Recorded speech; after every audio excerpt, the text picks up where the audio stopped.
How you மக்களே எல்லாம் எப்படி இருக்கிறீங்க? நம்ம ஸ்டேட்டஸ்ன்னு சொல்லிட்டு ஏன் சொல்லுங்க வைக்கிறோம்? உண்மையாலுமே நம்ம மனசில் என்ன இருக்கும் அந்த நேரம் அது ஸ்டேட்டஸாக வரும்போது தான் அப்படியே நம்மளது அப்படியே ஸ்டேட்டஸில் வச்சுடுறோம்.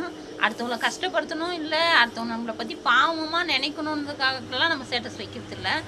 அந்த சூழ்நிலை நம்ம மனசில் தோணுறது அங்கே அந்த இதுவாக பாட்டாவோ இல்லை ஒரு வசனமாவோ அது வரும்போது உண்மையாலுமே மனசு ரொம்ப கஷ்டப்பட்டு தான் ஸ்டேட்டஸாக வைக்கணும்னு தோணி அது வைக்கிறோம். ஆனால் அதில் நிறைய பேர் தப்பாகவும் எடுத்துக்கிறாங்க, நிறைய பேர் ரொம்ப கஷ்டத்தில் இருக்கிறாங்களும் எடுத்துக்கிறாங்க. ஆனாலுங்க எவ்வளோவே இருந்தாலும் நம்ம எந்த ஸ்டேட்டஸ் வச்சாலும் நம்ம நலம் விரும்பின்னு ஒருத்தன் இருப்பாங்க பாருங்கள். அவங்க பார்த்துட்டு சந்தோஷமாக இருந்தால் என்ன ரொம்ப சந்தோஷமாக இருக்கிறியான்னு சொல்லிட்டு ஃபோன் பண்ணி கேட்குறாங்க. கஷ்டமாக இருந்தாலும் என்னாச்சு கஷ்டமாக இருக்கிறீங்களான்னு சொல்லிட்டு கேட்குறாங்க. நல்ல உள்ளங்கள்லாம் கேட்குது. ஆனால் இதே நம்ம சொந்தக்காரு மெயினாக சந்தோஷமாக இருந்தாலும் என்ன சந்தோஷமாக இருக்கிற பழகுதுன்னு வாங்க. அதே கஷ்டத்தில் வச்சா என்ன ஏதுன்னு கூட ஒரு கால் கூட பண்ணவே மாட்டாங்க. டெய்லி பண்ணுறவங்க பேசவே